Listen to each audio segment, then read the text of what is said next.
Hello, Barn Busters, Barn Burners. Good to have you with us on Red Barn Radio. I'm Brad Becker. We continue to celebrate the 20th season of Red Barn Radio, and tonight we welcome you to show number 766.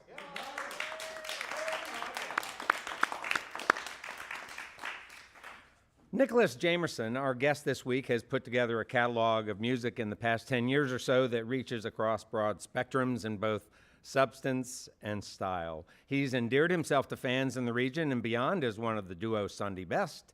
In recent years, Nicholas performed extensively solo and with his band, the Morning Jays. Both with band and on his own, Nicholas has made his mark on some of the most hallowed stages and events in the region, from the Grand Ole Opry in the Ryman to Americana and Master Musicians Festivals.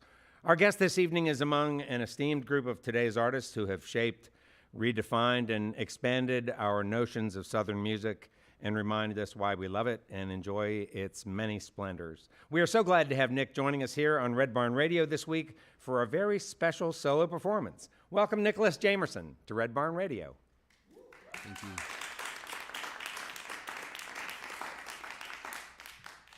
The song's called Lexington. I love you.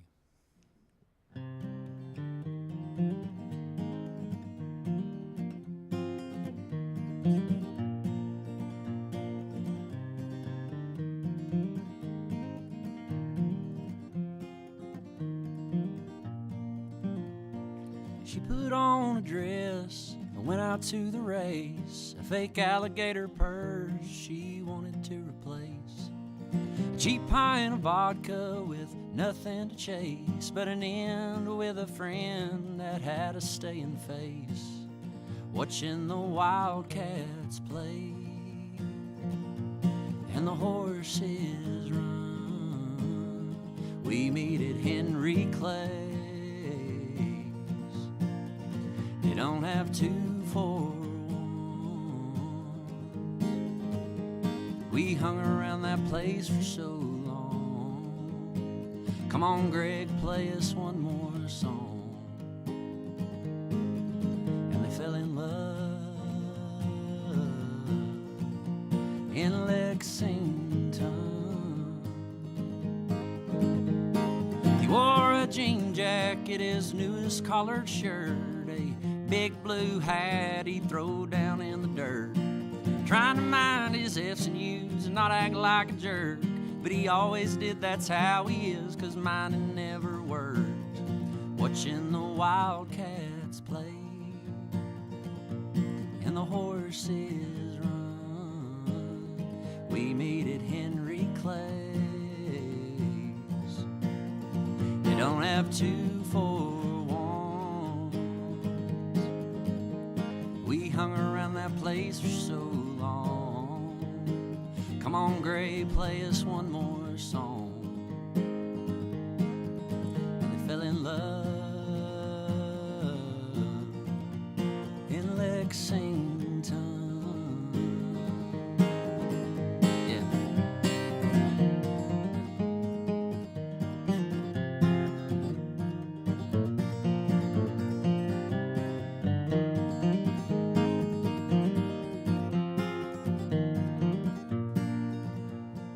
In a sea of drunkards, she finds his hand again, promising to take him to a place he's never been. They bonded over bourbon they had gotten from the well. Love was up for grabs as they paid their tabs, and Grumpy's madder than hell, watching the Wildcats play and the horses run every Thursday. Redmond's 2 for 1. hung around that place for so long. Come on, Larry, play us one more song. And we fell in love in Lexington.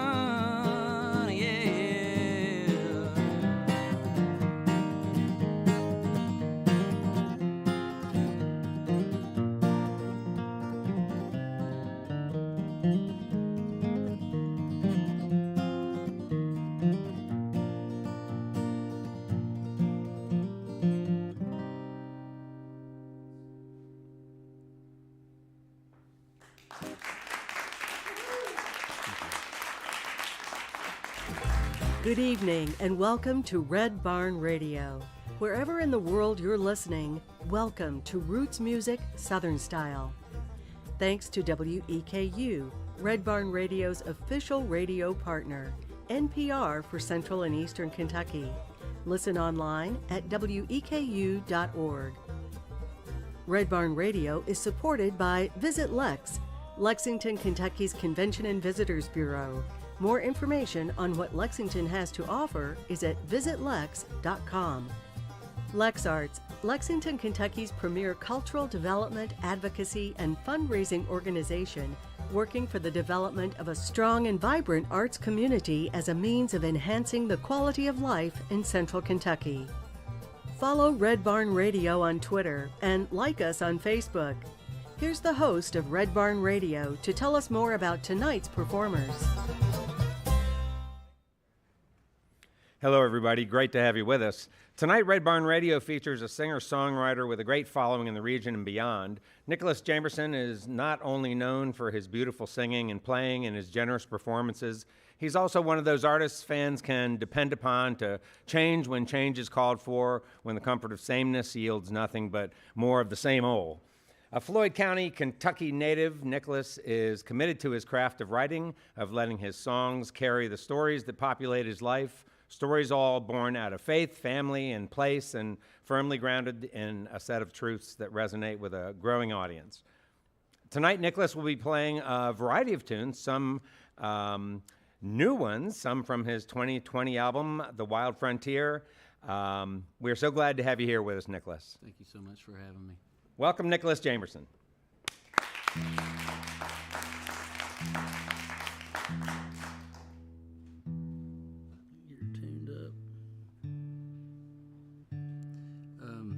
This next song is called Holler Child. I was out in Four Corners, Arizona a couple years ago, and a good friend of mine passed away in a house fire. I hadn't talked to him in a long time, and it just seems like growing up in small towns, you just have those people that are built into your life, and you're not really interacting with them every day, but when they're gone, it's like, oh, I really love that person. And this song is about my friend Tristan. We grew up playing sports together, and then high school we kind of we still went to high school together, but I was really into sports, and he was into fishing and hunting and riding his four-wheeler, and so this one is an ode to Tristan Keithley. It's called Holler Child. Last time I saw him, he was walking beside a creek, up around the head of Buffalo, looking for ginseng. I waved as I passed him, and he just smiled at me, just like I always remember, just as happy as could be. Holler child raised in the wild, I swear there ain't no telling how many chickens he fought or deer he shot. I can still hear him rebel yelling. He loved tobacco spit and not giving a rip about what the rest of the world was selling. But most of all, I remember him being a good old fella. He could ride a dirt bike as good as he shot the three. He was faster than everybody, we were all 13. Yeah, he scored a bunch of touchdowns when he was on my team. He said goodbye to number one for a stand up in a tree. A Holler child raised in the wild, I swear there ain't no telling how many chickens he fought or deer he shot. I can still hear him rebel yelling. He loved tobacco spit and not giving a rip about what the rest of the world was selling. But most of all, I remember him being a good old fella.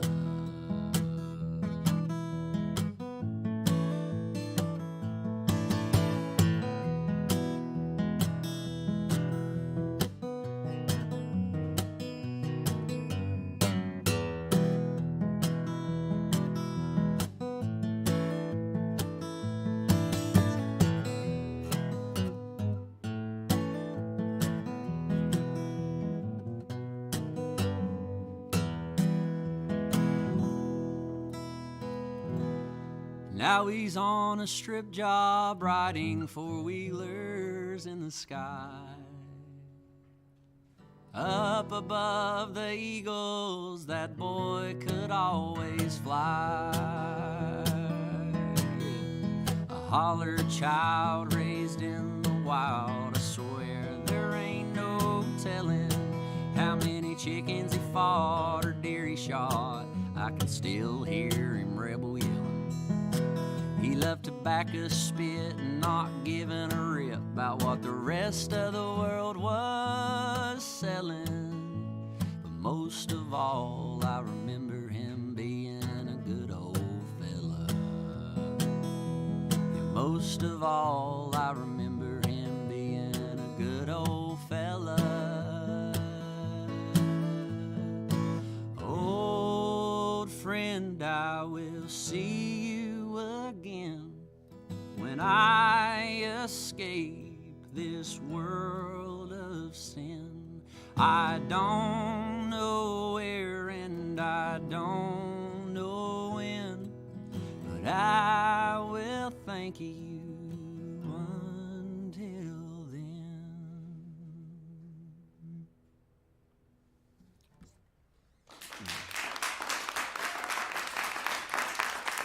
Thank you.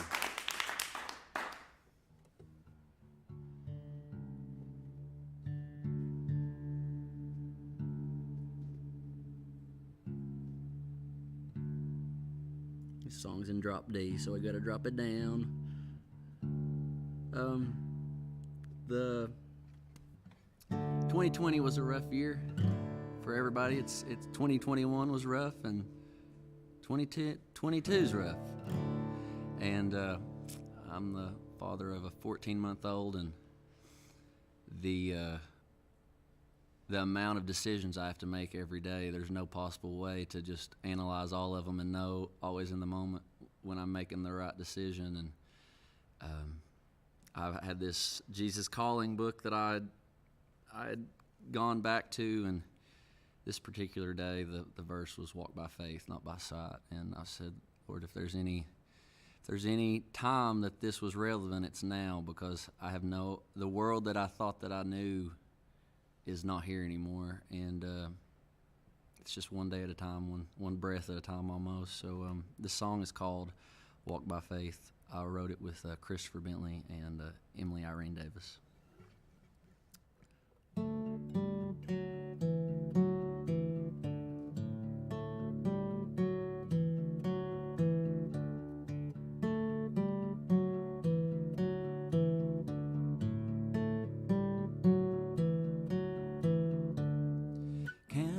Stars see me down here? Do they know what it's like to fear?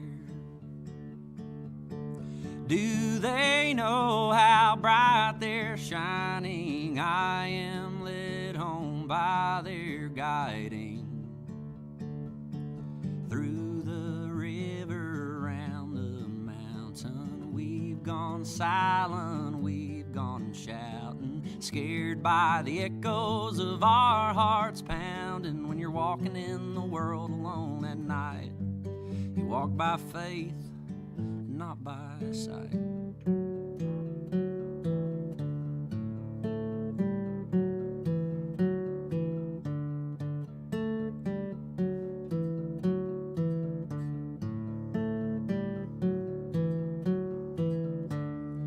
I may trip and I may stumble, hidden rocks, they keep me humble. I used to moan, complain, and mumble. Now my spirit only rumbles through the river, around the mountain. We've gone silent, we've gone shouting, scared by the echoes of our hearts pounding. When you're walking in the world alone at night, you walk by faith and not by sight.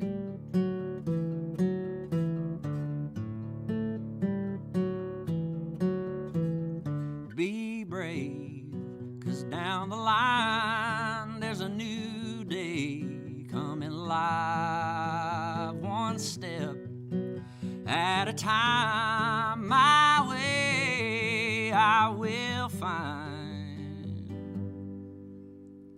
through the river, around the mountain. We've gone silent, we've gone shouting, bound by the echoes of our hearts pounding. When you're walking in the world alone at night, you walk by faith and not by sight.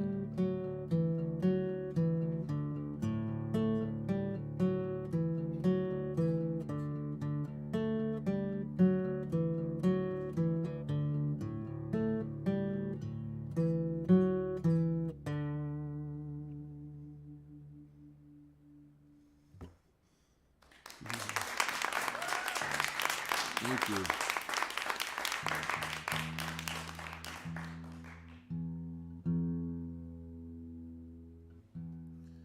I come from a long line of teachers. Three of my four grandparents were principals. My dad's a retired school teacher. My brother's a teacher. And we need teachers. We need good teachers, and not just in school, but in life, I feel like. And I kind of wrote this as an ode to the schooling I got, the school of hard knocks from my parents and grandparents, and it's called "I Need a Teacher."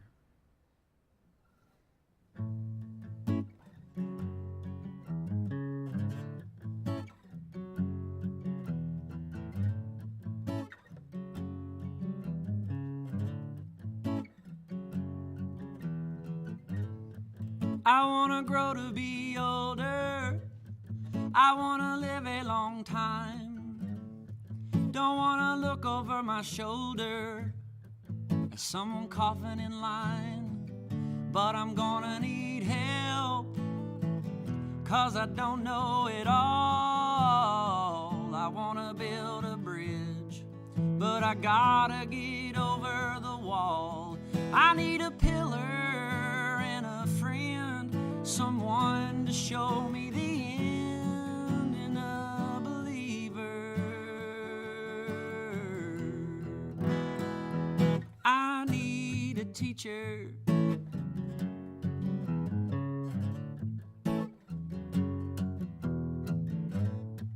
I want to sing up on a mountain with the birds and the bees, feel strong and be grounded, and live a life I believe.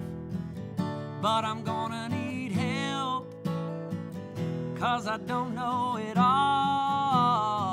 I wanna build a bridge, but I gotta get over the wall. I need a pillar and a friend, someone to show me the end, and a believer. I need a teacher.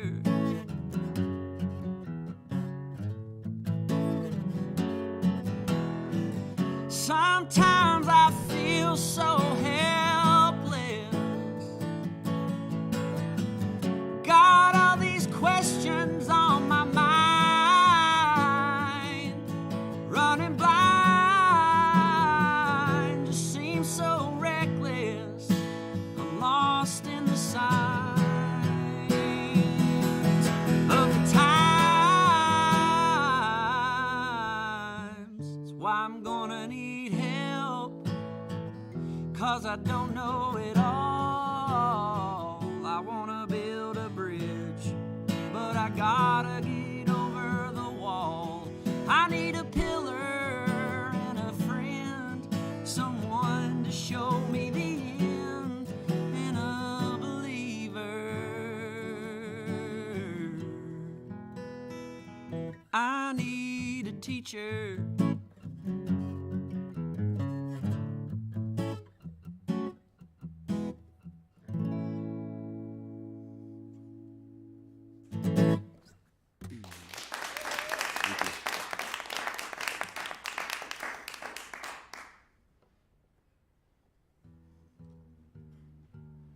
This next one is in double drop D, inspired by Neil Young.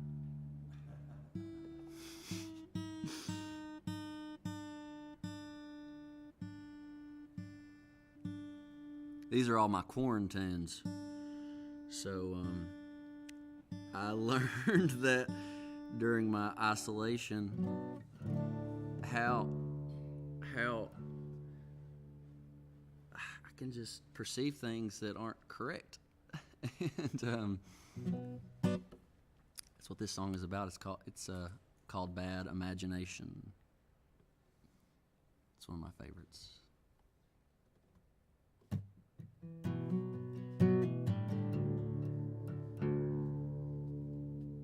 Not yet.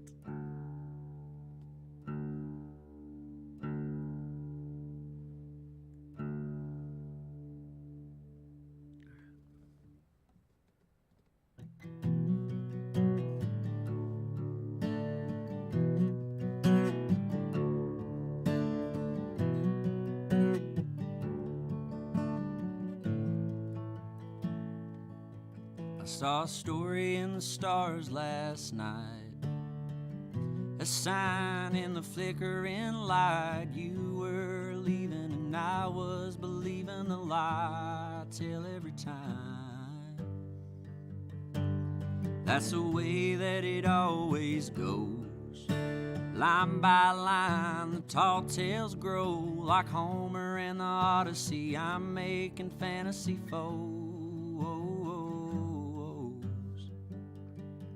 I'm letting my bad imagination get the best of me, lost in a daydream. I'm letting my bad imagination get the best of me, lost in a daydream.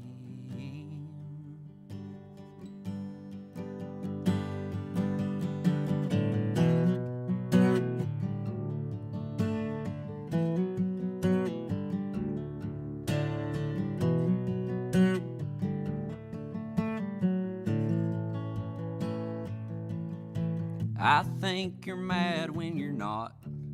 I never really realize what I got. I bitch for the hell of it, it's not relevant. I'm always stirring the pot.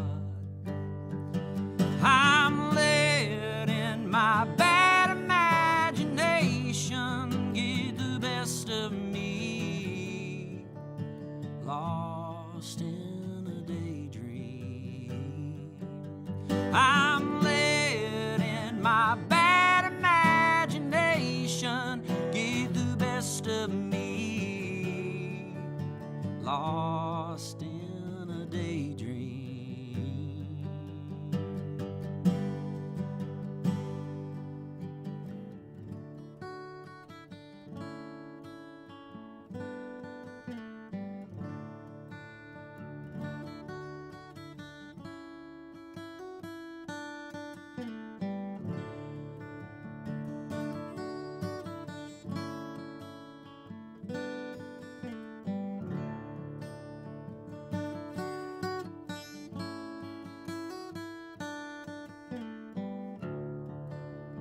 try hard not to believe everything I perceive.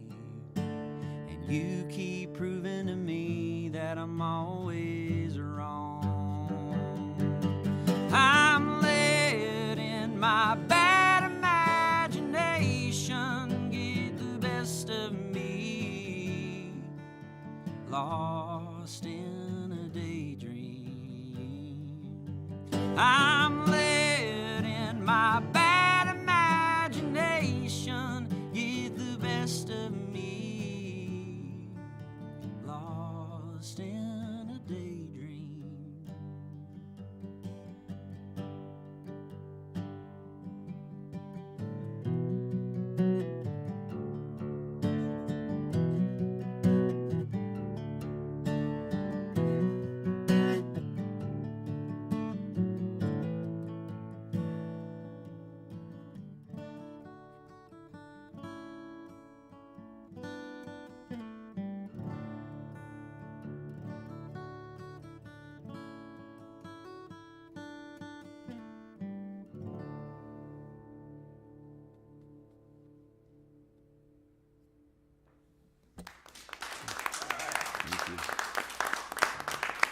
Wow, what a beautiful guitar line Thank you. that was. Thank you. Yeah, really like that. It makes me nervous doing it because Does it? like it's so out there, you know. So it's and the guitar staying in tune. That was it's always you never know When you start dropping too many Ds. Yes, Right. yeah, exactly, exactly.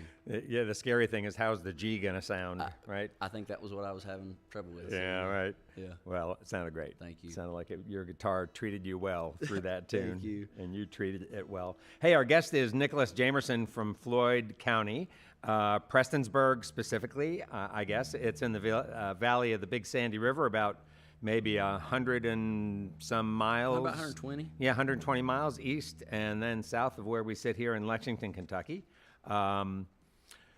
Nicholas has been playing music for a long time, and there's a ton of music for you to explore since you are enjoying the music this evening. Most recently, the Wild Frontier 2020 song. You know, I call it a song cycle. Maybe you can call it something different. Yeah. The Wild Frontier is just a wonderful album I've gotten lost in this past week. And then he also has another album with the Morning Jays at the Pike County Fair, right? Which is the most recent release. Is that Yes, right? yeah. Okay, gotcha. So anyway, plenty of music for you all to explore out there. I think we ought to start right away talking about a couple of the songs, especially "Bad Imagination," because we were talking about parenting, right? And I was just thinking as you were singing that song, boy, the bad imagination becomes worse when they become teenagers because because they play with your mind a lot. Yeah. At that point, and you have to sort of be equipped and ready to go. And I have a hunch you will be perfectly equipped, much better than I was. I feel I'm 36. I feel like I'm just now going through it, and I'm so thankful that I'm the age I am now, and I wasn't 26, you know, because I was crazy then. So. Oh man, that's how old I was. Yeah. Yeah. So.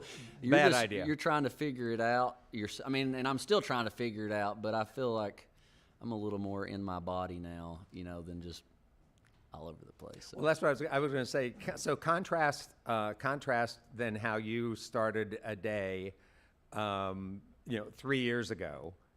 A day you had a gig in the evening time. You woke up in the morning. Contrast that with what life is like for you now.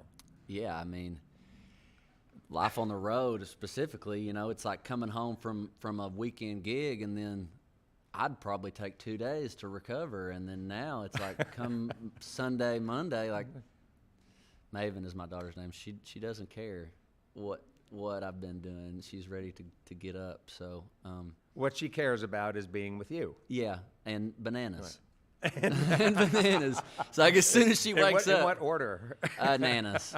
It's like she wakes up and that's what she's saying. So it's a trip because she would eat 10 bananas a day, I'm sure, all day if we would let her, but we've got her just down to 1, so. Well, I'm sure her potassium levels are great. Yes. Uh, Yes. So talk about some of the things you've learned being a parent now for 14 months. And even how what you've learned is working its way into the way you think about songwriting and songs. I think, one, just not trying to figure it all out at once, like I kind of alluded to earlier, like not trying to the list of variables that go into raising a child. It's infinite. It's very vast, and if you try to get ahead of that, you'd just be crazy all the time. And I think it's just it's a lot. It's made me live in the present more, and I think that it was like more so as a child. You know, you're hanging on for dear life. You know, some days it was just like we're just trying to make sure she's fed and she's still alive. Like that's a win, you know, because we had COVID back at the end of December, and I mean there were days we were going to bed at 5:30 in the afternoon because we would wake up and, you know, it's just all day. And, you know, anybody that's had a child, they know it's just from the time they get up to the time they go to bed, it's just pretty much nonstop. So, in my career, it has just made me be more present and really it's gig to gig, moment to moment. It's not. I think I was just in this perpetual cycle of writing songs and making records and just running all over the place, and it made me stop and think about everything that I had already done, and not to rest on my laurels entirely, but it's like, man, you've done a lot of work, and you can rest a little bit and raise this baby. And I felt like that's what I was ultimately, maybe what I was working towards. I didn't know that I was going to have a child when we did, but I'm like, shoot, I'm so glad that I have all this material out in the world, all this work that I've done, because I couldn't imagine trying to be in it right now. I felt like after 2020, to me, the theme in the industry was like everybody was like trying to make up for lost time, or that they were just scratching for their place. And I didn't feel that way. I felt like it was time for me to rest, and I needed that reset. And I was just thankful that we had our child to kind of ground us through that whole 2020 time. You know, it's still crazy, the world, but you know, like then it was just, there was so much that we didn't know. And I just really tried to control what I could. And that's hard, you know, as a creative, mentally, to be still and be kind of with yourself instead of making stuff and me running around and just trying to get people to listen to what I was singing about. So I feel like I'm a little more, I'm not so tip of the spear, you know, just like, does that make sense? Like I'm more like kind of a little more laid back as far as like doing what I do. I feel like it's more purpose and intention, and because ultimately I just don't have the time and the energy that I did as a 25-year-old to just gig like crazy and sing so loud and hard. And so it's been an awakening for sure. Yeah. The whole process. So Are you starting to discover how parenting can be kind of a creative outlet? Are you starting to find some of those moments? totally. Because it really can be. It really can. I mean, it's so, well, just to be creative in the sense of pacifying her, like, what is wrong with you, human? And, you know, because, you're just screaming at me and nothing's working. So it was. I've had to remind myself, and I said this just before. I was like, I feel like I waited my whole life for this moment to raise my child, and I'm just trying to like really do it. And raising her and the house and like putting time into a home and just kind of piddling, and just feng shui. That's a real thing that I never really understood before because I was just gone so much. But then I'm home and I'm like, oh, it's nice to have clean dishes and a made bed and a clean yard, So I feel like I'm seeing what all the fuss is about with domestication.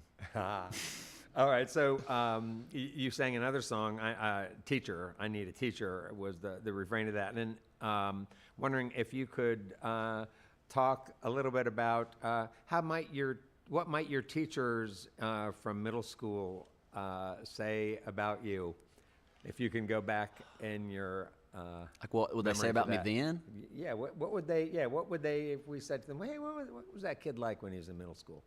What would they say? That's a good question. I don't know. It depends on who you asked, I guess. Sure. Or you can also field it yourself and just say, what do you remember about being in middle school? I was really into everything. I feel like I was really, I loved school. It was brand new, and I loved the people there. I loved to learn. It was, I went to a grade school. It was Harold Elementary. It's now a parking lot. There's a car lot on top of it now, but it was like this little school down on the riverbank in Floyd County where my dad taught, and I loved it. I loved school. I was really into math, and I was shy with singing though. I was. Imagine that. I was really into sports. I love sports, and it was something that I could exert a lot without really having to say much. But I do remember the first time I ever sang, like at school, was at school on the last days of school in maybe second grade. I was so tore up doing it, but the teacher, I don't know how I got up there, but Tutti Frutti, Little Richard. Yeah, sure. Wop, bop, baloo, bop. That was like, I was like up in front of the chalkboard. It was still chalkboards then, and just bopping back and forth. And so I feel like I was a good kid. Like I said, I had all those teachers and coaches. My dad was a coach. My grandfather and grandmother was a coach. So I felt like I had gotten a lot of discipline growing up, and I was rambunctious too. Like, I have 3 other siblings, and I'm the oldest, so I feel like, a 3 house. boys and a girl. Yeah. You said, yeah. Okay. And my sister's the second, so we were always tight. We're 16 months apart, so. You're a firstborn. Yes. Yeah. So that's definitely a personality type. So I feel like that was with school. It was like I was interested in learning because it was all new. Like, there was nobody older than me that was going through it. So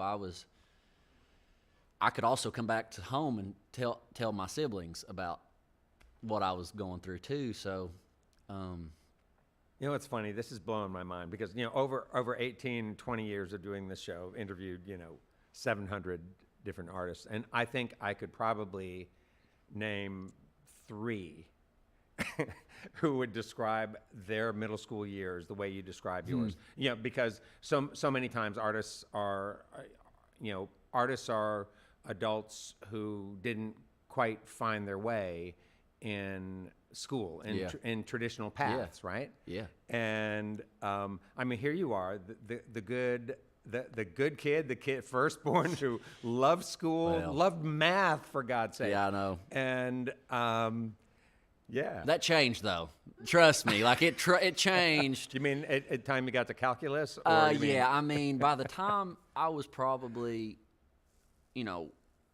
a sophomore in high school, I'd kind of figured out what I could get by with and what I couldn't. And I was really deep into football in particular at that point. So I was, I feel like I was smart enough that I could get by without doing a lot. But by the time I Yes. was a junior, I feel like I was still into sports, but my interest had kind of peaked. I feel like by the time I was a junior, and that's when I feel like I was shifting more towards music. I was in honor choir in high school and around some really great musicians there, and just that's what I wanted to do. But it just kind of conflicted with the sports and this path that I had really been on since I was in grade school with athletics. And and then college I was just kind of there figuring it. I was playing football and I didn't really know what I wanted to do. Now hold on. You got to your junior year in high school, and at that point you were feeling like, okay, I've peaked with this football thing. I'm thinking a different path. But then you're playing football. Yeah, I mean, in college. Yeah, I was a really good athlete, and not to. What position did you play? I That's all right. played wide receiver, running back. I kind of played all over the field in high school. But my grandfather played at Kentucky, and he played when Bear Bryant was there. He scored both touchdowns in the Sugar Bowl in like '51 when they I guess won the national title. So. Oh wow, Nick, that's amazing. Yeah, it was, Yeah. but it wasn't really something I knew until after my grandfather had passed, and I was about 17, and we'd just grown up going to Kentucky football games, and I was like, I think that's what I want to do. So I was even, and when I say my interest had peaked, I think that's more in retrospect. I think at that time I was still in it, but just in looking back, I can look around my junior year and being like, I felt like that was when it had peaked. But yeah, I went into college and I ended up playing at the University of Pikeville, and it was Pikeville College then. And at that point, I wanted to move to Nashville and I wanted to start playing music. But my parents were insistent that I get a degree, and I'm glad they did. My college coach was a songwriter at Pikeville. And he introduced me to one of my mentors that got me into writing songs. So it was just like, okay, I feel like I'd had all this regret because I'd had an opportunity to go to the University of Kentucky and walk on and play football there, and didn't because I just was interested in being at home. And it's just a huge commitment playing at that level. And but Pikeville was it was. Once I got there and I got into music deeper, and I felt like that was where I was supposed to be, and I mean, there was so much support there for what I was doing, and I got to really work on songwriting. And I feel like if I had gone straight into playing music, I would have been chewed up and spit out and wore out by just the industry, trying to be what the industry wanted me to be instead of having the opportunity to really figure out who I was and what I wanted to do. So cool. Yeah, it was cool. Why don't we stop there for now and get back to some music? Cool. You've got a lot of tunes to play for us, and we'll have more opportunity to talk later on in the show. Let's welcome back Nick Jamerson, folks.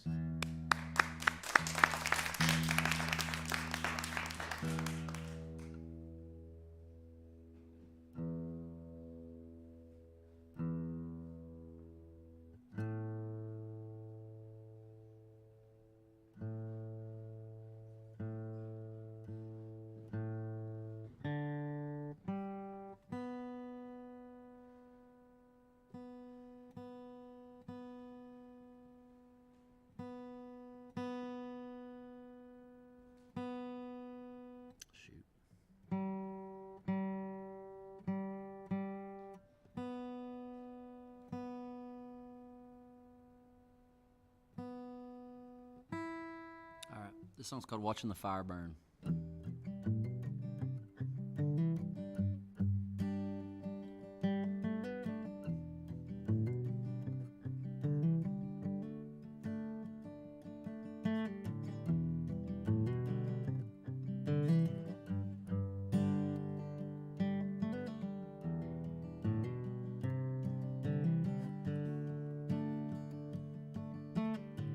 I could never have enough, my voids were relentless. I took a drink and a smoke and a barroom temptress. We flew around the world, we both wore our best dress. I wore a bolo tie, she wore a turquoise necklace. She loves to talk, and I love to listen. In between the jokes, we were both hoping and wishing for things to always be the way that they were, unfolding into each other, just watching the fire burn.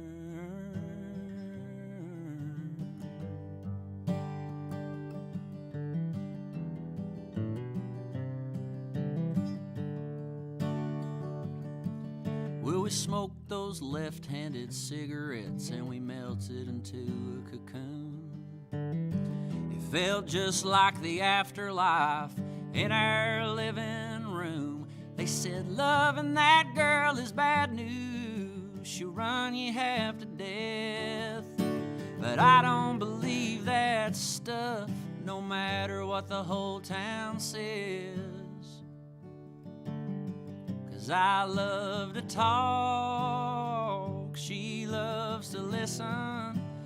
In between the jokes, we were both hoping and wishing for things to always be the way that they were, unfolding into each other, just watching the fire burn.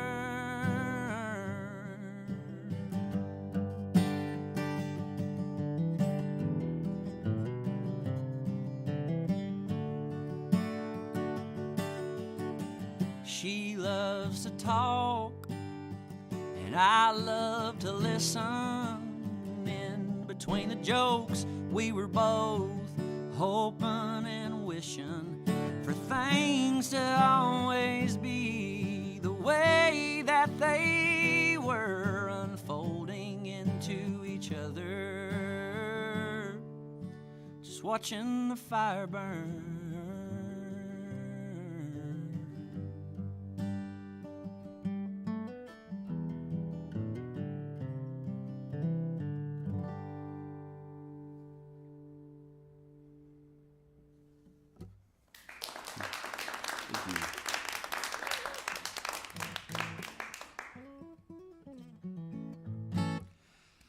Last spring, I found this weird-looking bird out in my driveway that it wasn't quite a baby, but it wasn't quite an adult, and I learned that that's called a fledgling, and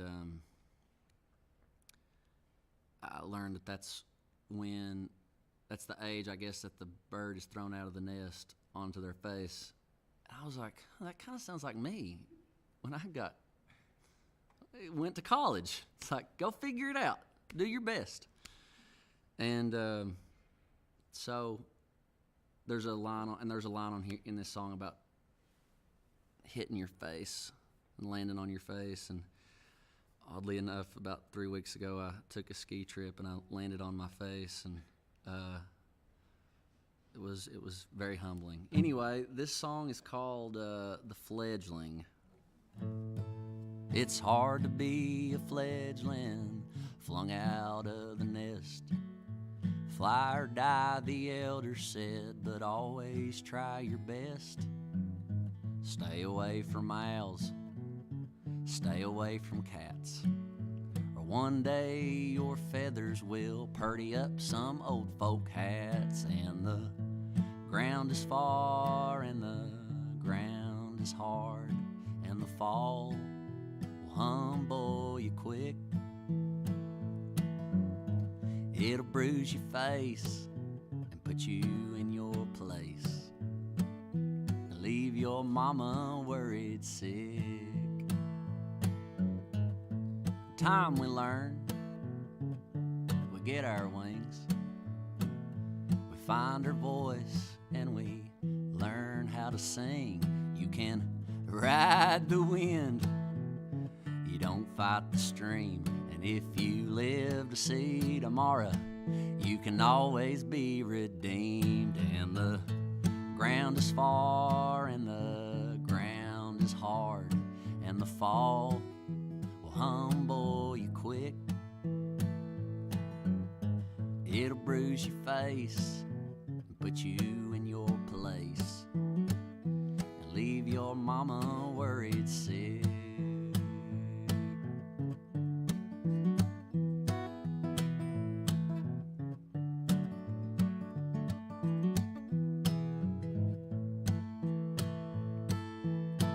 No one can tell you how it'll go.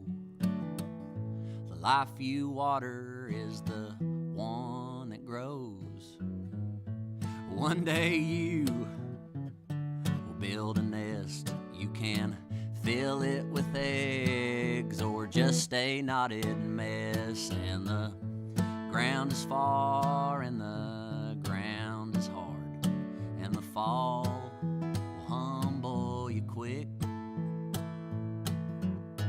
It'll bruise your face, put you in your place, leave your mama worried sick. It's hard to be a fledgling flung out of the nest. Fly or die, the elder said, but always try your best.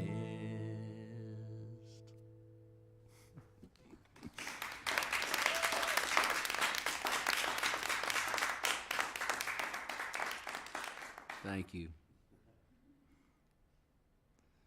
So I've not quite remembered all these words. I wrote this with a friend of mine named Don Rogers, another Kentucky songwriter, through text messaging a couple years back. And we were over in West Virginia, and I saw this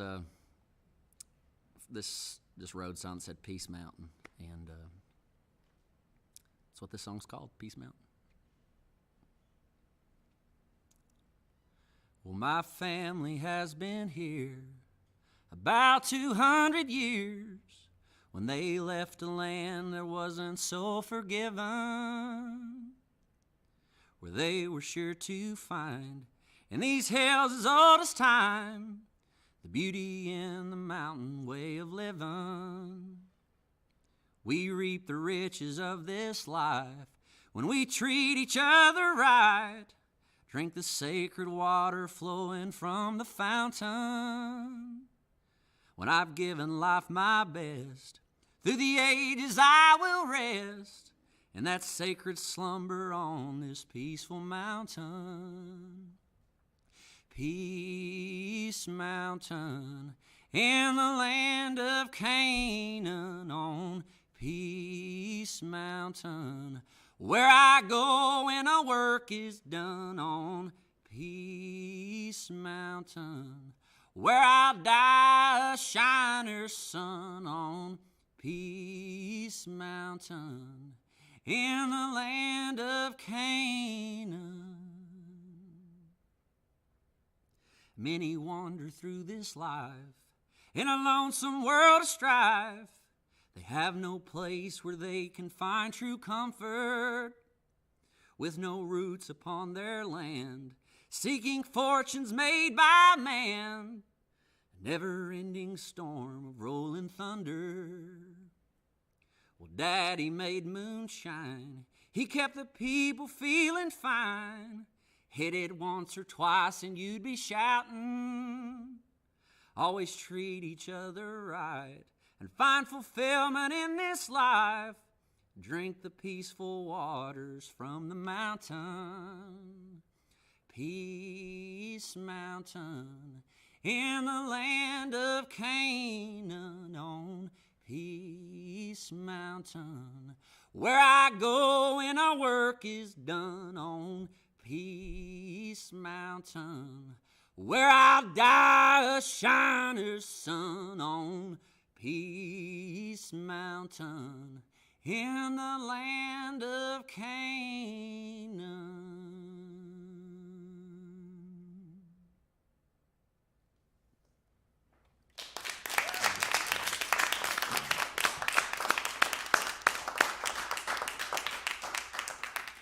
Well, before I tell you about what we have coming up next on Red Barn Radio, remember this. Red Barn live streams, both tonight's and on any Wednesday, remain available online for you to view at your convenience on the Red Barn Radio YouTube channel.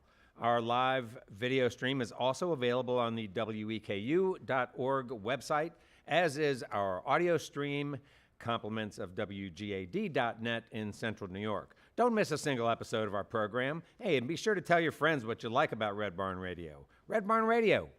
Listen to the live. Okay, what's happening next week? It's Matt Mullins and the Bring Downs, folks. When Matt Mullins gathered a group of his southern West Virginia's finest players to support him in the recording of a solo album, nobody was prepared for the way the group would gel.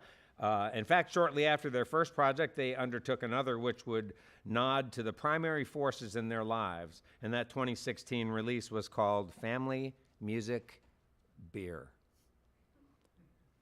The forces in their lives. Matt Mullins and the Brigdowns are an Appalachian rock band that have found a niche all their own. These New River Gorge natives call their music a marriage of drive-by truckers and Afghan wigs. That's Matt Mullins and the Brigdowns next week on Red Barn Radio. Hope you're up for it.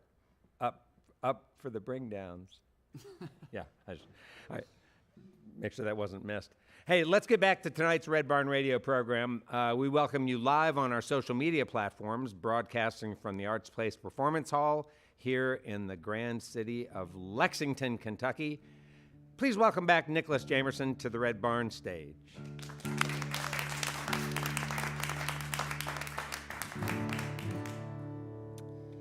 This song's called Groan.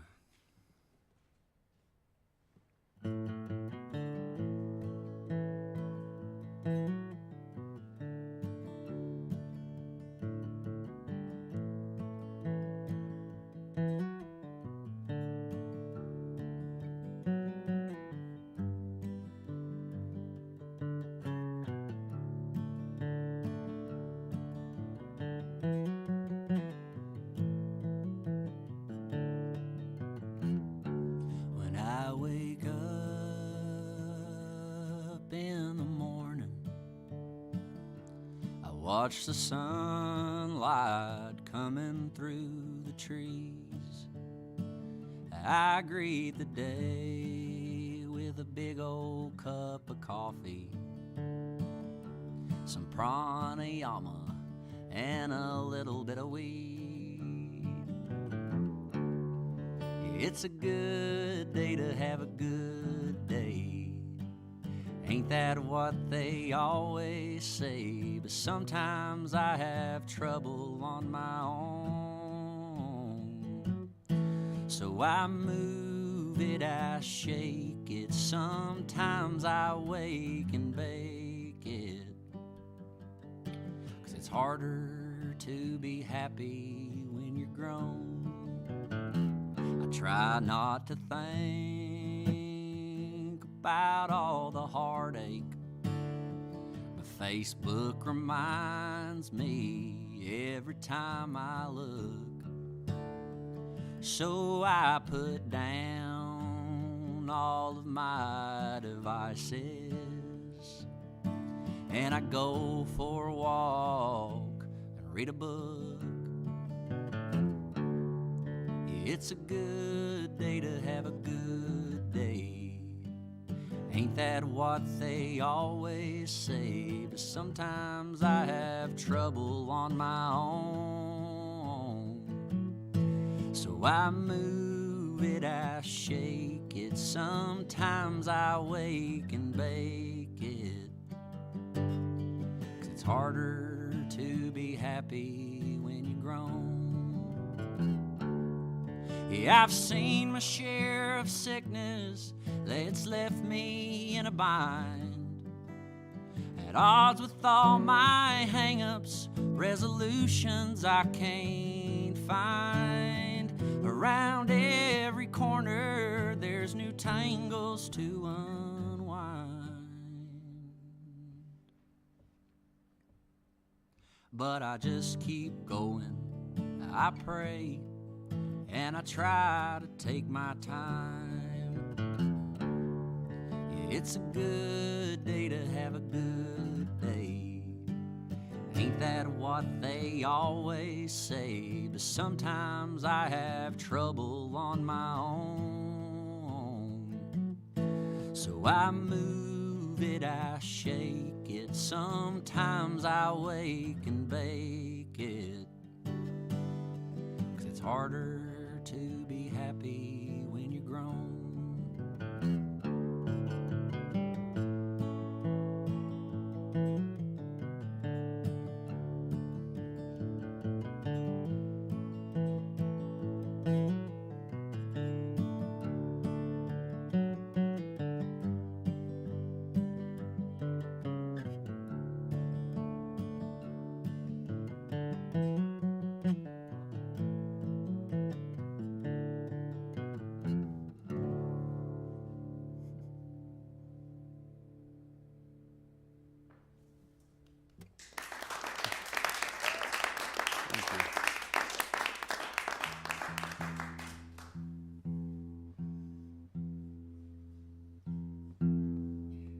So this next one, I just felt like I needed to do it. It was the first or the last song that I wrote before the world shut down. I had just gone out to Texas to the oil fields to play a party out there, and this was just one of those songs where I just kind of wrote what I saw and it came out. I flew out of Lexington early in the morning, and I was basically landing at the same time I was taking off, so I felt like I was flying into the night, and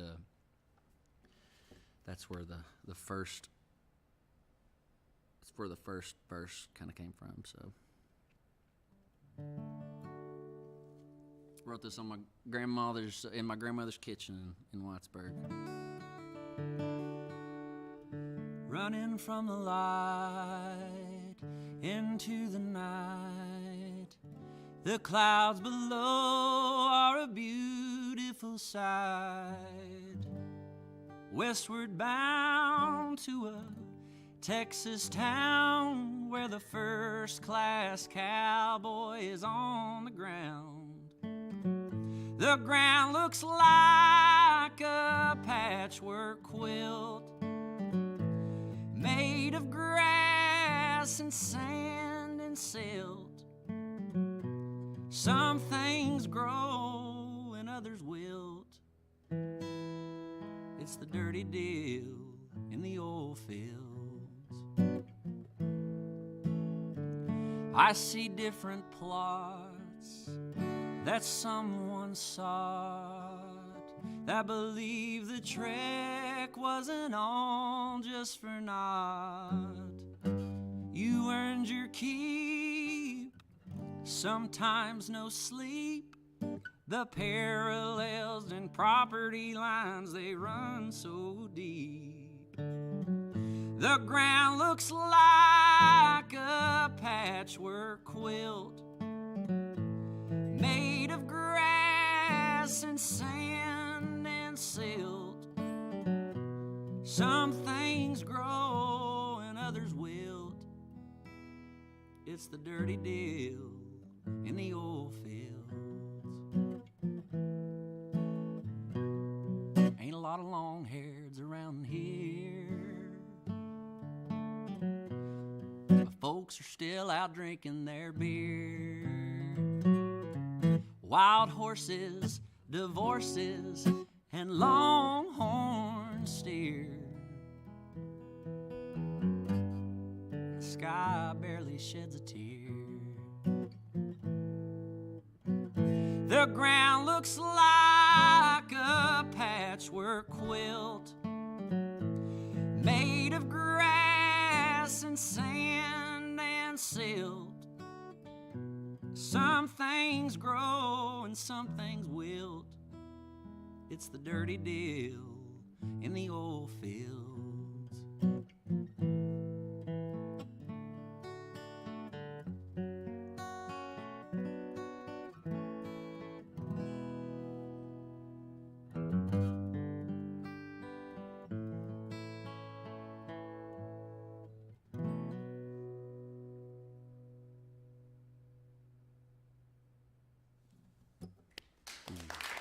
Thank you. Thank you.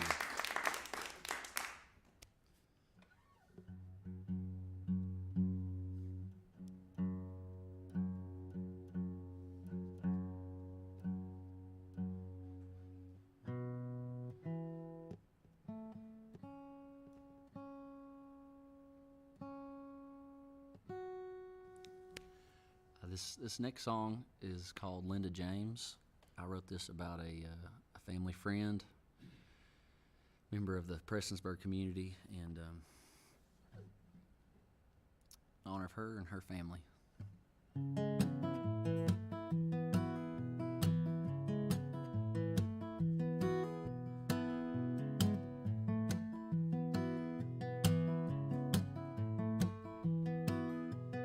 Linda James was a good damn woman. She gave everyone her light. She had a taste for the simple things, what it took to make a good life.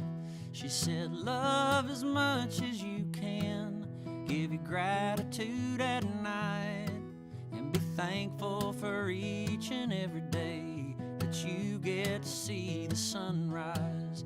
Don't take your time for granted. Don't you do nothing in spite, and take care of the people, and you won't need a steeple to give the world your light.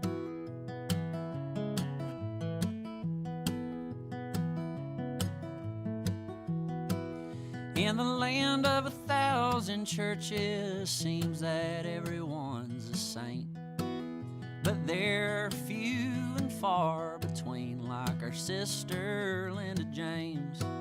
She passed her light to her children, who then passed it on to their own.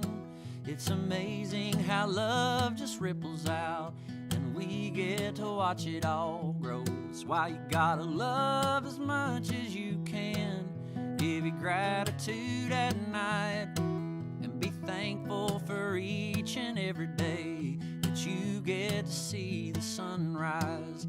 Don't take your parents for granted. Don't you do nothing in spite, and take care of the people, and you won't need a steeple to give the world your light. You just give the world your light.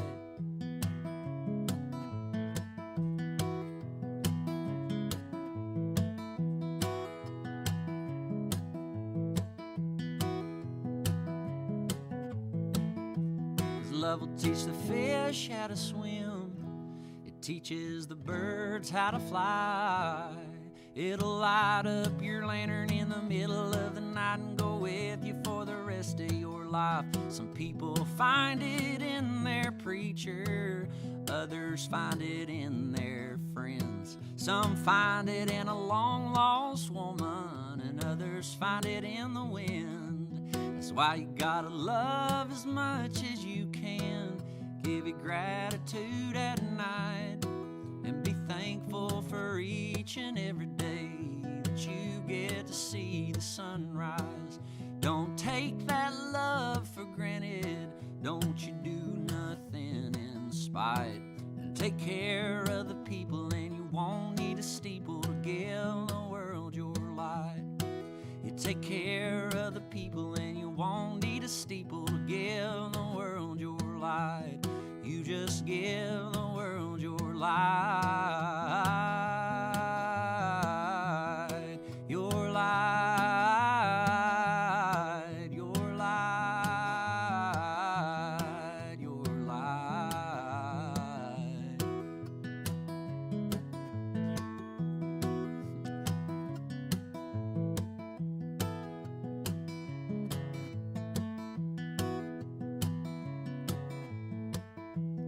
why you gotta love as much as you can. Give your gratitude at night and be thankful for each and every day that you get to see the sunrise. Don't take that love for granted. Don't you do nothing in spite. And take care of the people, 'cause you won't need a steeple to give the world your light. You just give the world your light. Your light, your light, your light.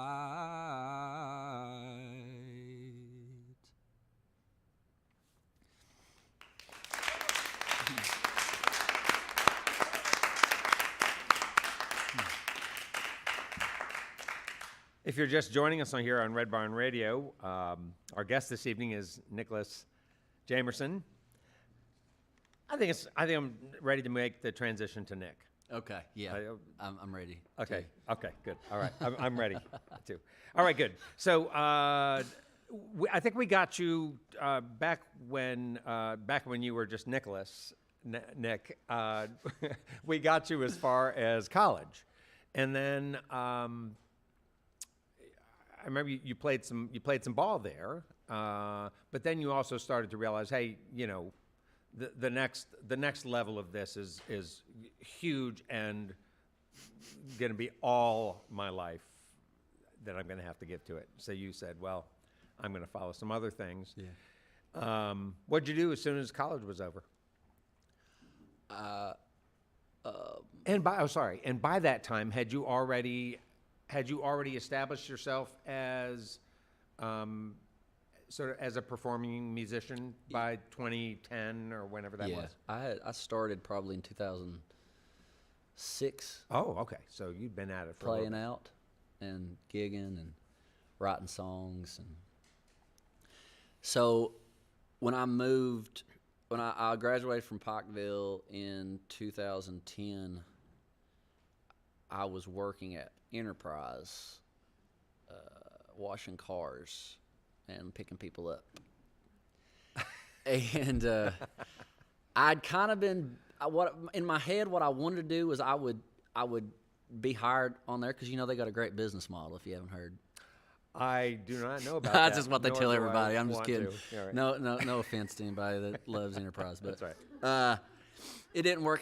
What I was planning in my head was that I would work there. I would get on as a management trainee, and I'd move to Nashville, and I would try to do both there. Well, that didn't work out, and I ended up moving to Lexington in July of 2010. It was around that time, and started playing patios with my friend Chris Bentley and BD's here in town, the Mongolian Grill, and we'd made it Tuesdays and Thursdays, and Very popular with the Mongolians. Yes. in Lexington. Yes, and the cheap drinks had nothing to do with it. So we played patios for a while down here, and I was at the same time I had started working for the cable company. You were a cable guy. I was the guy that upsold you, though, that came home to you after work and tried to get you to spend more money. So Oh, wow. I'm not, generally speaking, I'm not rude to folks who have the job of going door to door, but I will be rude to a guy like that. yeah, I mean, you're already spending $120, you know. It's Exactly. like, I get it. And that was my, that's why I didn't work out in sales. I knew the first day there it wasn't going to work out, but it was something to get me to Lexington, and Sure. this is the big city for Eastern Kentucky, pretty much. It's like where everybody goes to upgrade, to get it together, And so I worked that job 90 days so Chris could get his, he got a recommendation bonus, because he recommended something to that extent. And then I quit that. Ooh. And Did they take it? Did they take his bonus away? No, they knew it was coming. So he got paid, and then I was done. And then we had played patios. I'd played patios up until October, November. It was freezing and didn't really know what was going to happen. And that's when Larry Redmond called us and asked us if we wanted to try out playing down here and just right downtown Lexington. And it was kind of on after that as far as music. It was full time. So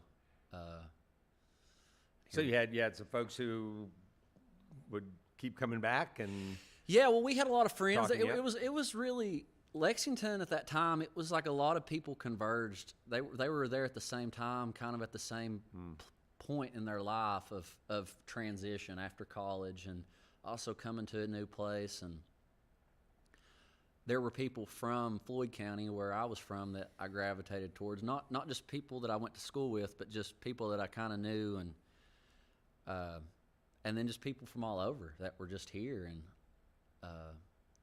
Chris went to Center, and so there was a connection there with people from Danville, and with the Thursday night kind of college crowd. It just, we were fresh out of college, and so we were just kind of built for that. And just started playing there on Thursdays, and then that picked up, and then it moved to Thursdays and Saturdays, and and then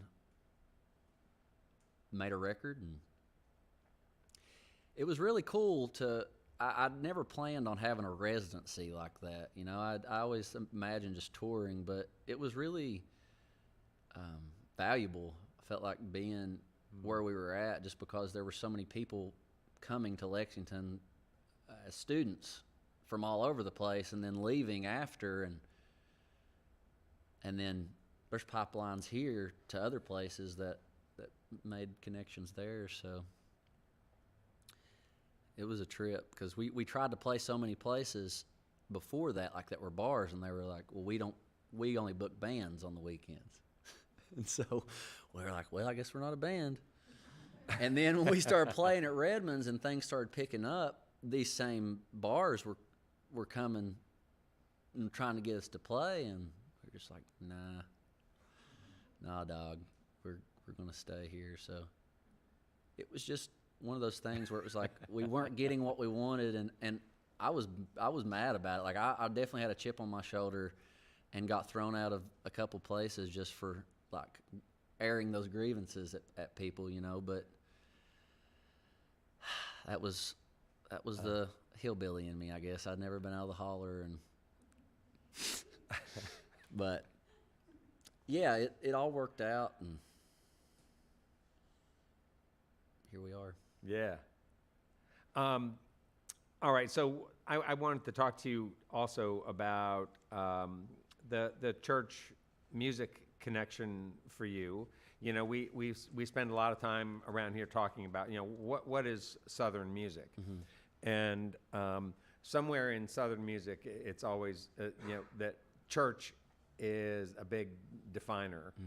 And I wonder if you might talk a little bit about that church music connection for you, and then I want to also get to talking about your song about Linda James, because there's just some interesting perspectives in there. Kind of makes me curious. Where are you at? Where are you at that way? How did church shape your music? Well, first of all, as a musician, and then as a songwriter.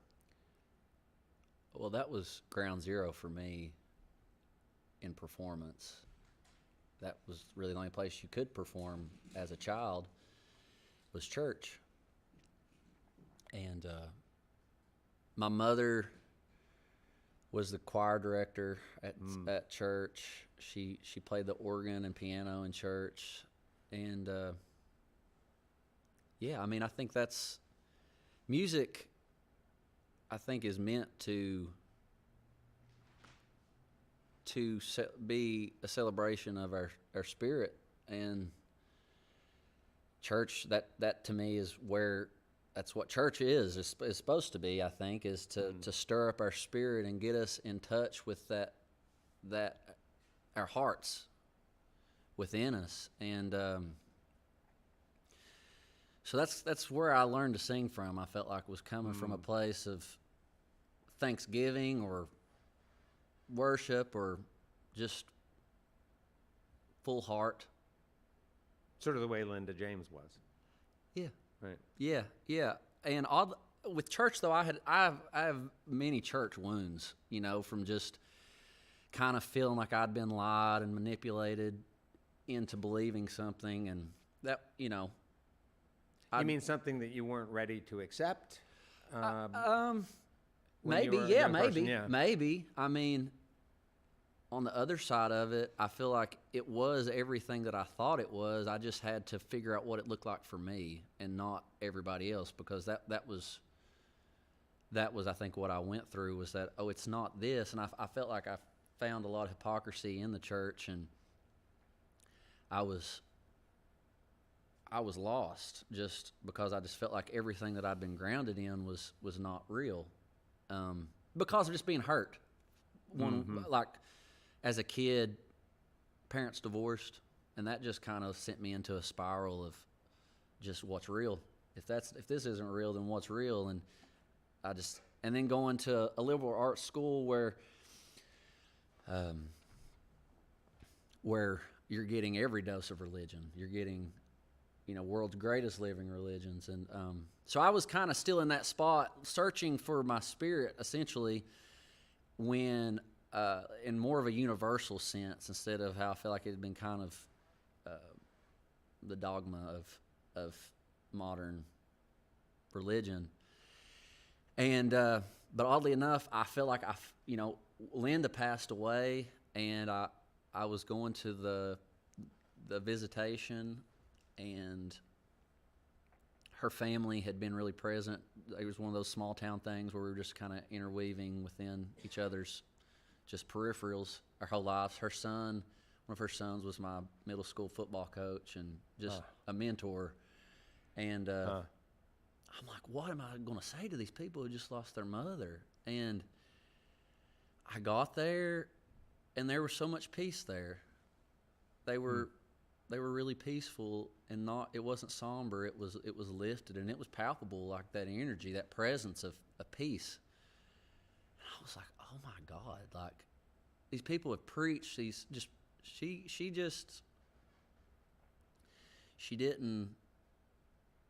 may not agree with what you did, but she wasn't going to like cast you out or give up on you because of her disagreement. She would just dig in, I felt like, and to me, give the essence of that love that I think church is about. It's not when it's easy, it's when it's hard. It's when things are hard that your faith is tested, and when it's on the other side of all of that is when we experience grace. And so I was totally floored, because I just seen that so many times where people had preached one thing, but when it came down to like relying on it, it was just out the window. And I went home, and it was within a day I finished the song, and I sent it to Alan. They were on the way to the cemetery. I was like, should I send this? Because, she just passed away. And I sent it, and it spoke a truth in me that I had been trying to get out of just feeling like God was in everything and everyone, and it looks different for everybody, but it was just ironic that I found it in a church. Yeah, right. That was what was ironic about the whole thing, was that. You mean a building under a steeple? Yeah. Right. Yeah, right. exactly. Yeah, exactly. Right. That's what I mean. So, which was encouraging, because I was like, okay, well, it still is here. It's not lost, but it also is, that's what I love about music in general, is I feel like, the Bible talks about like where two or more are gathered, and I feel like there's a spirit when people are performing, and when people are vulnerable and open, like we can experience great connection that maybe just otherwise we're just not open to. You know, I feel like you go to a venue and you catch a show. It's like everybody's there to catch the show. There's no like nobody cares really why anybody else is there, and that kind of space, like you don't get that everywhere where people aren't judging you for anything. So Yeah. it's a beautiful thing to get to play, and our region is so rich and getting It is. richer. I just I hope that we can preserve and things like this. I feel like is in its purest form, just playing and fellowship, and Yeah. so You write some really beautiful songs. I mean, the words of your songs are really accessible. I don't feel like you necessarily have to come from a small town to appreciate. Even though so many of the stories are about people who come from small towns, I didn't come from a small town, and I really am deep into your stories and love them. I was wondering if you might be able to talk just briefly about what you might consider some of the pitfalls in songwriting. What are some of those places that you can get to, that headspace that you can get to, that is not a real good space for writing good songs? I've heard artists, for instance, here say, trying to be too clever. yeah, trying to be too clever. Trying to just be liked in general, like writing to for someone to like it. I think it's hard. I think I spent so much time writing songs, then I put them on a record, then I had people listening, then it was like, how do I keep people listening? You know, I'd never done that before. I'd never been in a space where I was writing with maybe preconceived notions, like who I should be or who I shouldn't be. So when you say writing so that people will like it, are you talking about the people who liked the last thing that you did? Yeah, basically. And just doing a repeat performance. Yeah, like or trying to top it.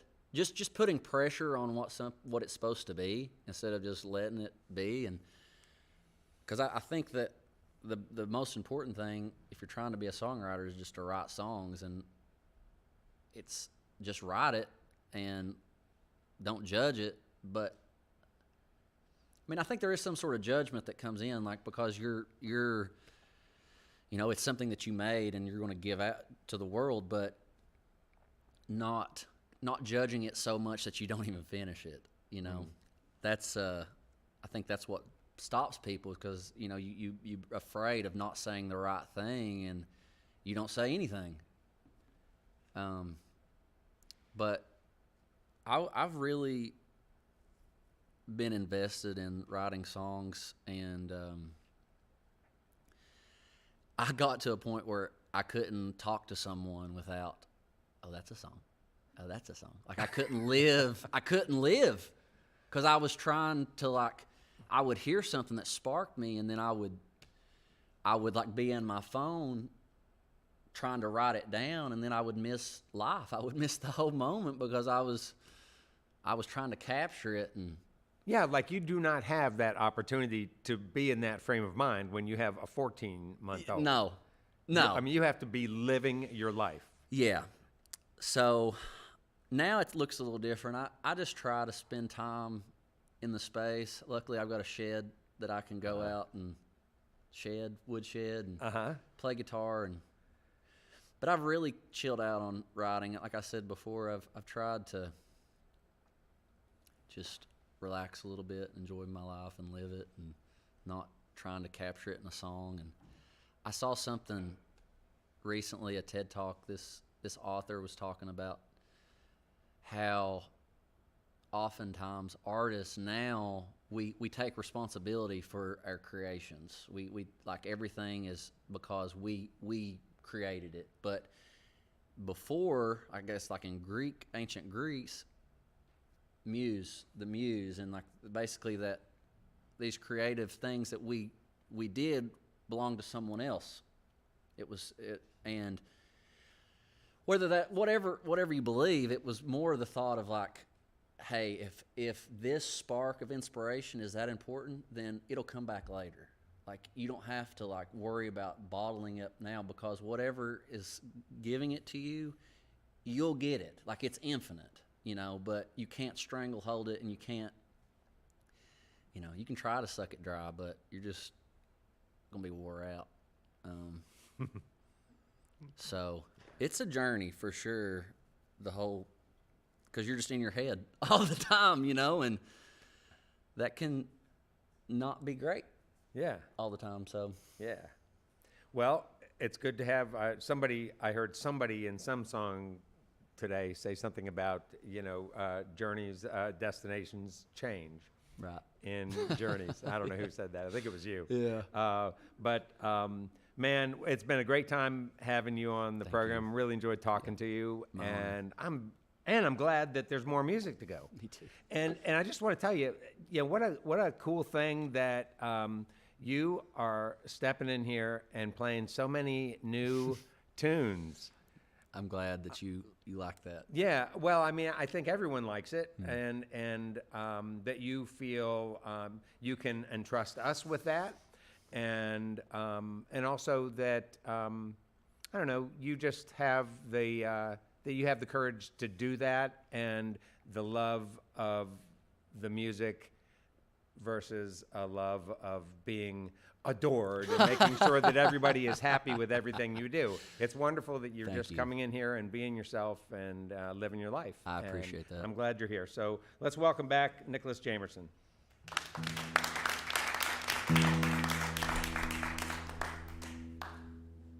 It's an honor to be here on this stage.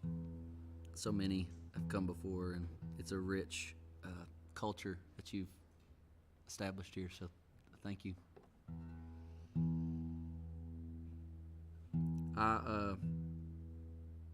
Driving down the parkway not long ago and seeing all the mistletoe, and kind of just sparked a story in my head, and it got me going through just the trials of relationships and communication, and how sometimes we say things we don't mean. And this song is about just saying what you need to. If it's sorry, or if it's not so nice, but just being honest. And it's called I Love Blue.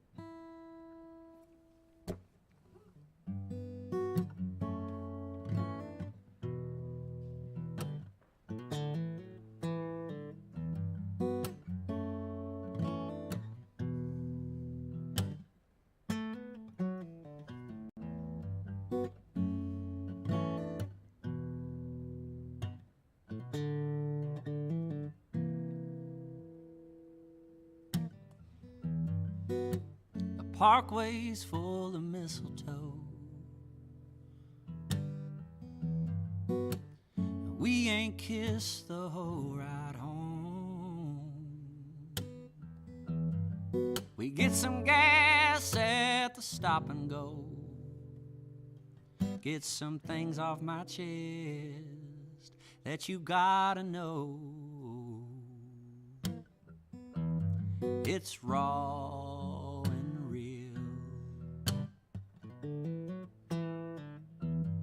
It's how I feel. Feels like we're spinning our wheels. Sometimes it's hard to chill. You heard me and I heard you. Why is that what we do? Saying some things that just ain't true. I tell you green when I love blue.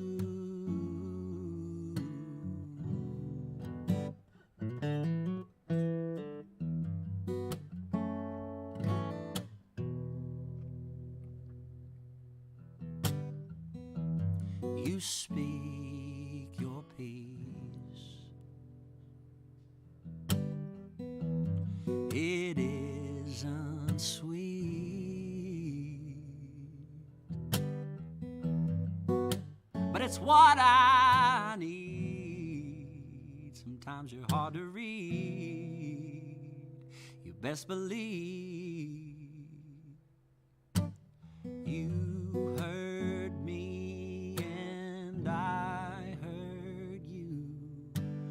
Why is that what we do? Saying some things that just ain't true. I tell you green when I love blue.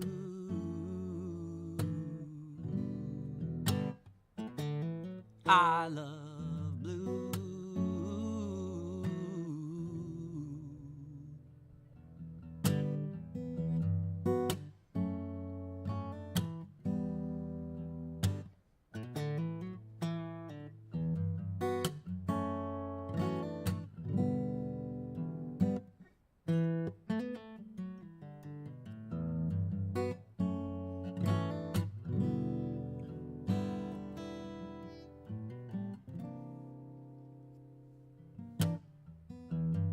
I prayed so long for your love to come find me, and I got it wrong. Put so much behind me, and now I can see what you mean to me, and it almost blinds me. You heard me and I heard you. Why is that what we do? Saying some things that just ain't true. I tell you green when I love blue.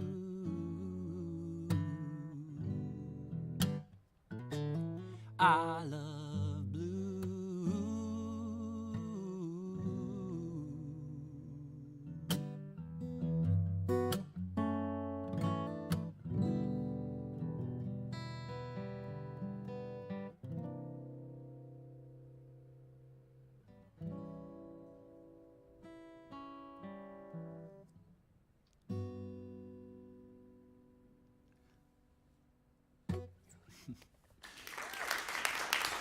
Thank you. Thank you. It's an old song. It's funny, I was saying I didn't want to be the wild one 12 years ago, and I don't know if that was true. But here we are today.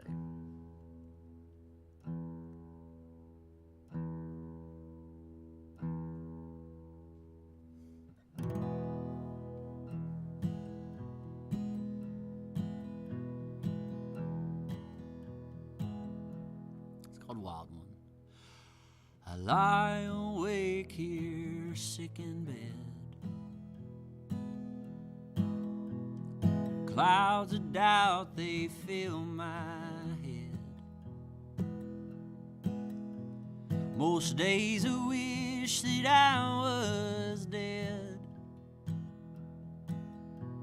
as I lie awake here, sick in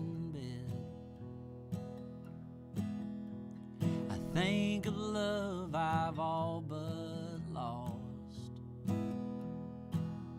the memories that I have tossed, I've thrown away without cost. Yeah, I think of love I've all but Yeah, I've been a wild one without any fear. I've been a dumb one. I'm lucky to be here. I'm so thankful. So I kneel down on the floor. I don't ever want to be the wild one anymore.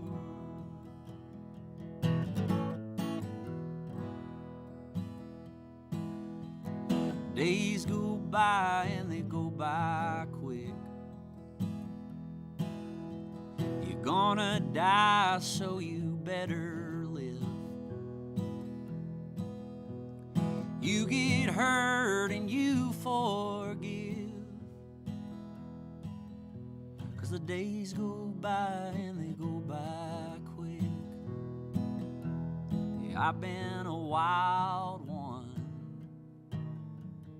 without any fear. I've been a dumb one. I'm lucky to be here. I'm so thankful. So I kneel down on the floor. I don't ever want to be the wild one anymore.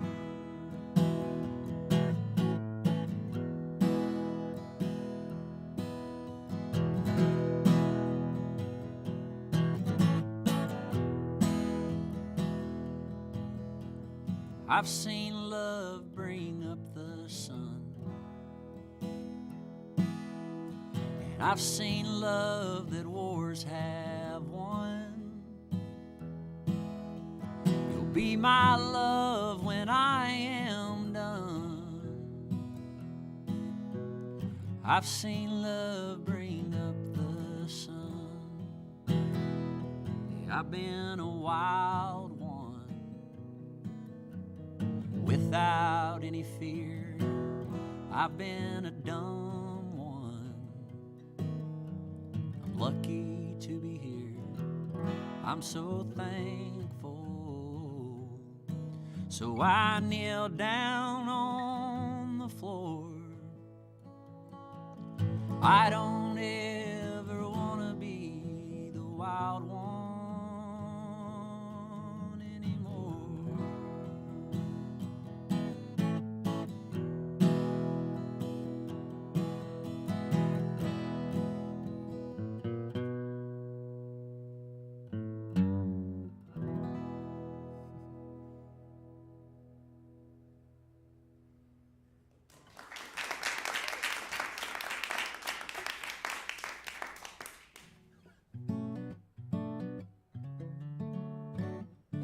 When I was really young, like the earliest memories, we would, on holidays, my grandparents would have all kinds of folks up at the house playing music in the living room, and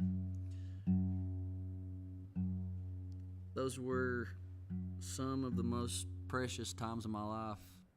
And times at my grandparents, any time that we were there was awesome. And we just sold the family homestead. 98 years had been in the family. And when they moved there, my granny had, she was running a boarding house up in Knott County with this piano that it was like a saloon style piano. And growing up, they always said that the holes in it were bullet holes from a fight at the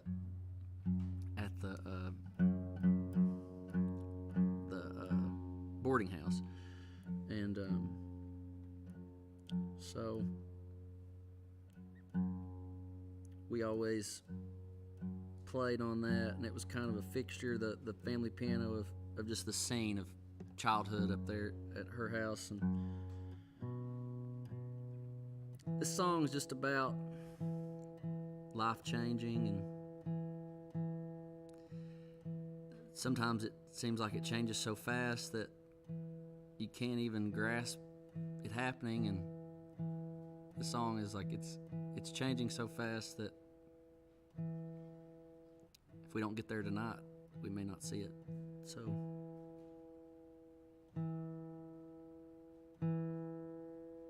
having some trouble. This song's called "It's a Long Way to Wheelwright."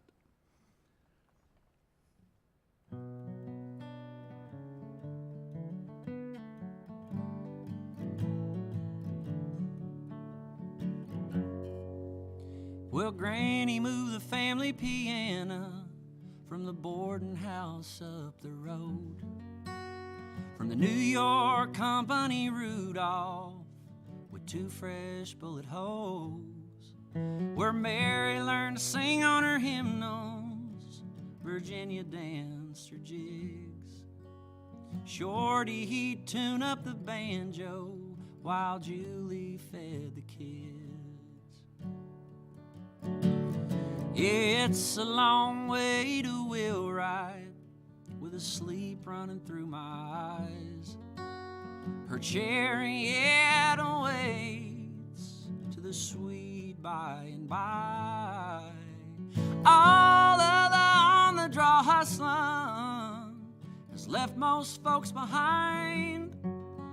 It's a long way to Wheelwright. I hope we make it there tonight. Well, Daddy, he sure loved the junction, always proud as he could be, living in his Creekwater mansion next to Doc Osborne's Sundries. A boom town as a young'un and a ghost town as a man. No, there ain't much left here for packing, son. Yeah, we've taken all we can.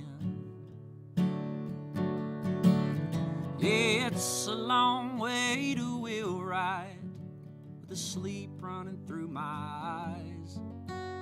Her chariot awaits to the sweet by and by. All of the on-the-draw hustling has left most folks behind. Yeah, it's a long way to Wheelwright. I hope we make it there tonight. Well, that time was my pleasure, and those days were made of gold. I miss all of my time spent at the bluegrass picking show.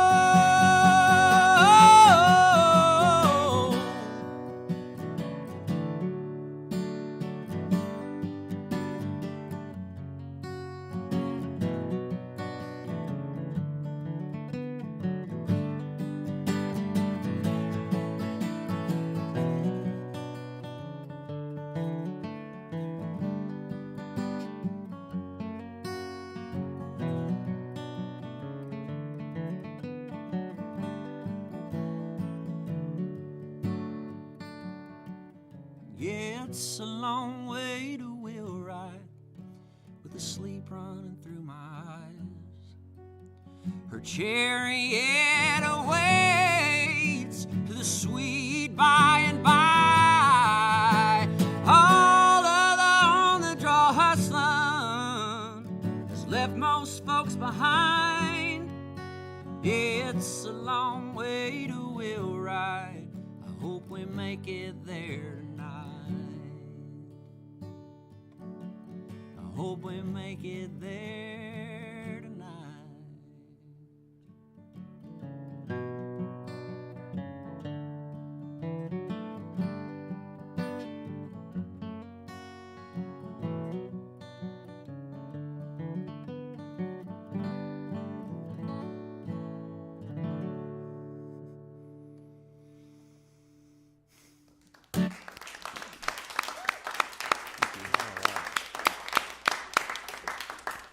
Wow. Well, there are so many people to thank for our program. First, Nicholas Jamerson, our guest this evening. We're ever grateful for our volunteers and staff who make our production happen so beautifully each and every week. That's John and Matt and Kate and Forrest and Melinda and Eric and, of course, our producer, Ed Commons. And we want to thank all of you listening to our webcast, watching us on YouTube, Facebook, and Twitch, and those listening to us on the network of Red Barn stations, and media worldwide. Thanks to WEKU, Red Barn's premier radio partner, NPR for Central and Eastern Kentucky. Listen online at weku.org. It's your chance to hear more great live music from Red Barn Radio and WEKU. Hey, those of you here in the Central Kentucky area, you got to be sure to check out Red Barn TV. It's our weekly program of music, now on ABC 36 WTVQ. Red Barn Radio comes to you from our home, the Arts Place Performance Hall, here in downtown Lexington, Kentucky. Our website has updates and further information on our guests and our program. We're on the web at redbarnradio.com. And now, folks, tell Nicholas Jamerson you'd love to hear one more tune. They're telling you. Well, I don't like it in the city, 'cause nobody knows my name. We start picking and singing. Home sure sounds good today. Well, I wanna go home. Yeah, I wanna go home. Yeah, I wanna go home.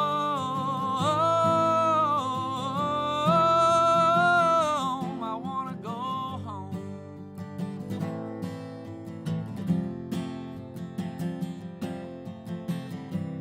I was born back in the mountains. I got moonshine in my veins. My grandma gave me my first guitar. My pa gave me his last name. Yeah, I wanna go home.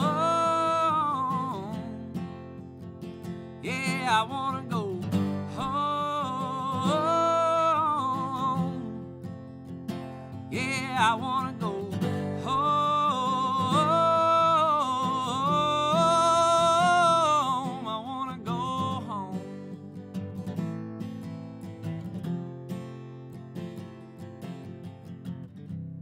I ran barefoot up a holler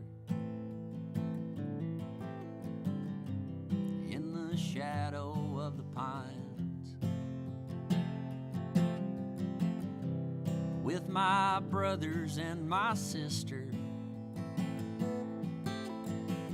We cut our teeth on homemade wine. Yeah, I wanna go home. Yeah, I wanna go home. Yeah, I wanna go home. I wanna go home.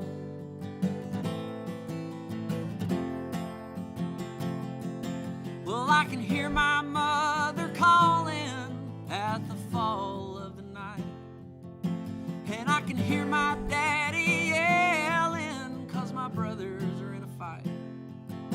Yeah, the innocence of my childhood keeps flooding back again. Yeah, I wanna go home. Yeah, I wanna go home. Yeah, I wanna go home.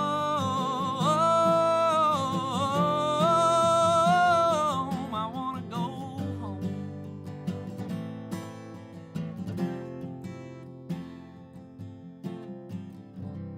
Well, I was born here in Kentucky.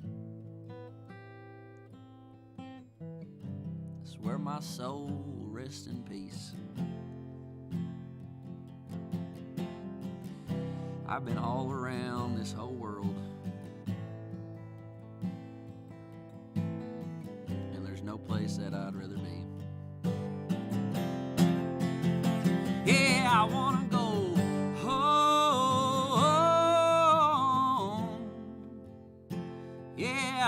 wanna go home. Yeah, I wanna go home.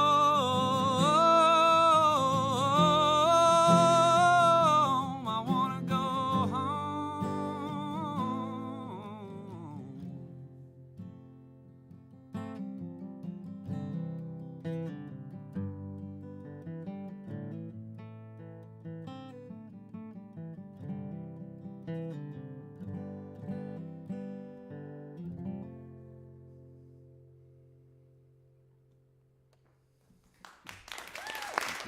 Thank you all. Thank you.